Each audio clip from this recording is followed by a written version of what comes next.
ഉൽപ്പത്തി പുസ്തകം 28-ാം അധ്യായം വായിക്കുമ്പോൾ യാക്കോബ് ഒരു യാത്രയിലാണ്. ആ യാത്രയ്ക്കിടയിൽ യാക്കോബ് വളരെ ക്ഷീണിച്ചിട്ട് ഒരു സ്ഥലത്ത് റെസ്റ്റ് ചെയ്യുന്നു.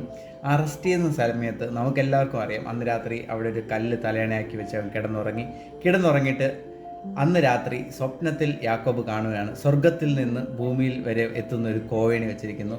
ആ കോവേണിയിൽ നിന്ന് ദൂതന്മാർ ഇറങ്ങുകയും കയറുകയും ചെയ്യുന്നതായിട്ട്, അതിൻ്റെ മുകളിൽ കർത്താവായ ദൈവം നിൽക്കുന്നതും കാണുന്നു എന്ന് ആ സ്വപ്നത്തിലാണ് കാണുന്നത്. പക്ഷേ യാക്കോബ് ആ സ്വപ്നം കണ്ടതിന് ശേഷം ഉണരുമ്പോൾ, അതായത് സ്പിരിച്വൽ ആയിട്ട് ആ ലൊക്കേഷനിൽ ആ സ്വപ്നം കാണുന്നു. പക്ഷെ ഉറക്കമുണരുമ്പോൾ യാക്കോബ് പറയുന്ന പദം ഇങ്ങനെയാണ്: ഈ സ്ഥലത്ത് ദൈവമുണ്ട് നിശ്ചയം, ഞാനോ അത് അറിഞ്ഞില്ല. ഇത് ദൈവത്തിൻ്റെ വാതിൽ അല്ലാതെ മറ്റൊന്നുമല്ല.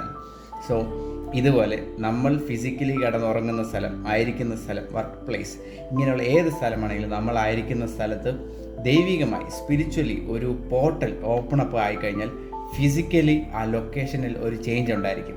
അതായത് ആത്മീയമായിട്ട് നമ്മളൊരു എൻകൗണ്ടർ ആ രീതിയിൽ ദൈവത്തിൻ്റെ വാതിലായിട്ട്, ദൈവത്തിൻ്റെ ഒരു പോർട്ടൽ ഏതെങ്കിലും രീതിയിൽ നിങ്ങൾ ഓപ്പൺ അപ്പ് ചെയ്യുന്നതായിട്ട് നിങ്ങൾ അങ്ങനെ വിഷനായിട്ടോ സ്വപ്നമായിട്ടോ കണ്ടു കഴിഞ്ഞാൽ ആ ഫിസിക്കൽ ലൊക്കേഷനിൽ തന്നെ അങ്ങനെ ഒരു ചേഞ്ച്, ആ ഒരു പോർട്ടൽ ഓപ്പൺ അപ്പായും അതിൻ്റെ കോൺസിക്വൻസ്, അതിൻ്റെ റിസൾട്ട് നമുക്ക് ഫിസിക്കൽ ലൈഫിൽ ഉറപ്പായും കാണുവാൻ കഴിയും. സോ ഈ ഒരു എൻകൗണ്ടർ ഈ ദിവസങ്ങളിൽ നിങ്ങൾക്ക് ഉണ്ടാവട്ടെ എന്ന് ഞാൻ പ്രാർത്ഥിക്കുന്നു. In Jesus name, amen.